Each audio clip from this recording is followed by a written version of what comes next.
As you guys all know, Donald Trump is a massive, essentially a pathological liar, lying left and right.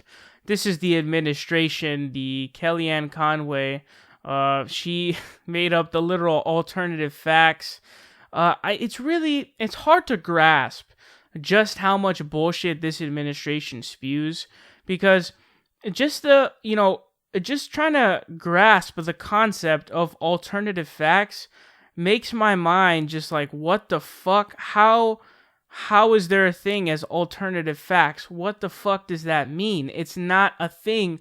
How do you have somebody in your administration that makes up this kind of shit? It doesn't make any fucking sense. So I really was, just hard pressed to even understand what the fuck was going on there. And then, of course, there's the Bowling Green massacre, and we have Sean Spicer, who was lying, who was replaced by Sarah Huckabee Sanders, who continuously, essentially on a daily basis, is just lying consistently and just constantly lying for the Trump administration, which is really fucking crazy.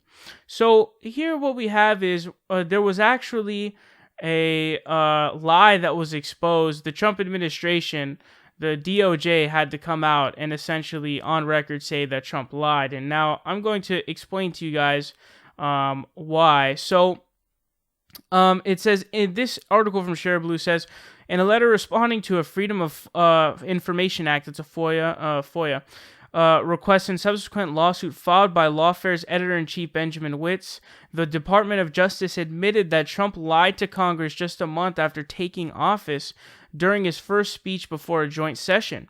In the February 28, 2017 speech, Trump falsely claimed that according to Department of Justice data, quote, the vast majority of individuals convicted of terrorism and terrorism-related offenses since 9/11 came here from outside of our country.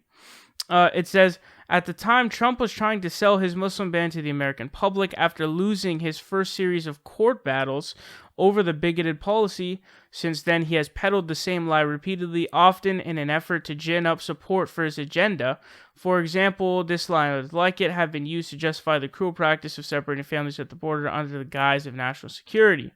So it goes on to say that it says ultimately the DOJ told Witz that it would perform a search for any records that the Trump administration could be using to support the claims about terrorism. Specifically, the DOJ agreed to the following. Now, this is what the Department of Justice agreed to. They said the offices of the Attorney General, the Deputy Attorney General, Legislative Affairs, and Public Affairs would each conduct a search, quote, for records containing data of all individuals convicted of all terrorism-related offenses, domestic and international, between 2001 and the date of the initial search, or all individuals convicted of all domestic terrorism-related offenses between 2001 and the date of the initial search.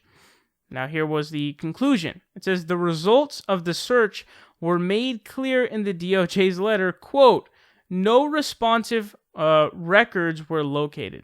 Now, what does this mean? It means that Donald Trump was out and out just completely lying. He made that shit up because most of the terrorists are U.S. born. They're not actually, they don't come in from other countries and then do these attacks.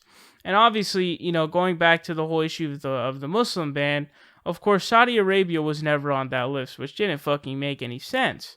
That was an obvious big question there, and we obviously know the reason why. Obvious big oil interests and different other arms deals and all this shady shit that is going on. But it's not, it's not every day that you see the administration admitting through FOIA requests that Donald Trump fucking lied.